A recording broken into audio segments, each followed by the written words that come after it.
guys! Welcome to Ate Cosa Vlog. Wanna feature you yung bagong PWD swiveling chair. So this is the Toyota Zenix. So ito yung legroom niya, napakaluwag.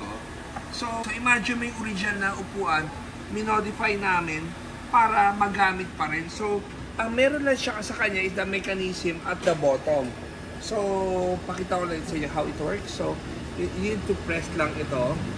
Parang tiyan mo, ang laki pa ng legroom ng tuhod ko para makalabas, oh. Tapos, like Zenix, hindi mo kailangan galawin yung stopper, original pa rin. Kasi, ang movement niya ay hindi lang gitna, yan, oh, hanggang ganyan, oh. So, pagkatapos to, pwede mo siya i-abante. Yan, ganyan. Para, kung lalabas ka naman, kung lalabas, like nakahang yung paa ko. So, kailangan mo ng step, akin na yung step na yan. Ito kasi maliit, hindi. So, gumawa lang kami ng prototype. So,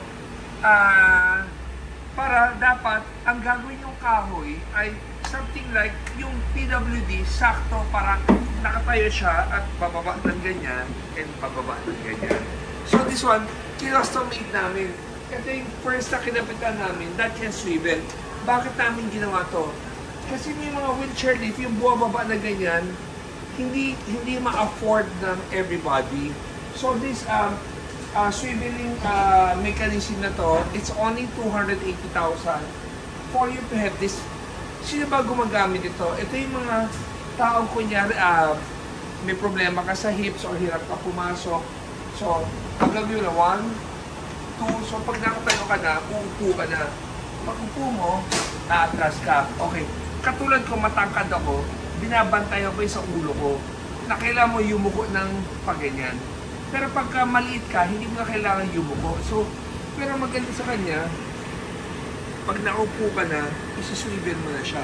Pero ito, ipapack up na lang ng driver mo sa likod. So, as of now, wala pa kami finishing dito. Pero pinakita lang namin, pwede ka bumili sa mga online store na para hindi na kayo mahirapan. So, yan o. Pagkabalik yan, diba? Ang luwag ng legroom niya. Tiyan mo, aabante ko ha. Pag inabante ko, ito yung abante na sagad. Kahit inabante ko sagad, ang luwag pa rin. Ngayon pakita ko sa inyo, gano'ng kaluwag ang atras. Ayan o. Diba? Napakaluwag itong atras o. So, kaya sabi mo 7-footer ka, walang ka problema. Tapos, minodify namin yung upuan eksakto as the height of original na driver. So, yung height ng passenger at saka driver ay iisa. So guys, yan, kaya namin nagawa to para sa mga owners na okay na sa inyo to na kasi yung mga ibang lift will cost you around 500 plus thousand yung bumababa sa van. Ito, if you have like Zenix, kailangan mo ng stepper. Pero kung sakaling naka-regular sedan ka, hindi mo kailangan yan. So guys, tawag lang kayo kung interested kayo sa 3411-5858. So, guys, thank you for watching. At saka, everyday guys, is a blessing talaga. So, thank you and always remember, Jesus loves you and God bless.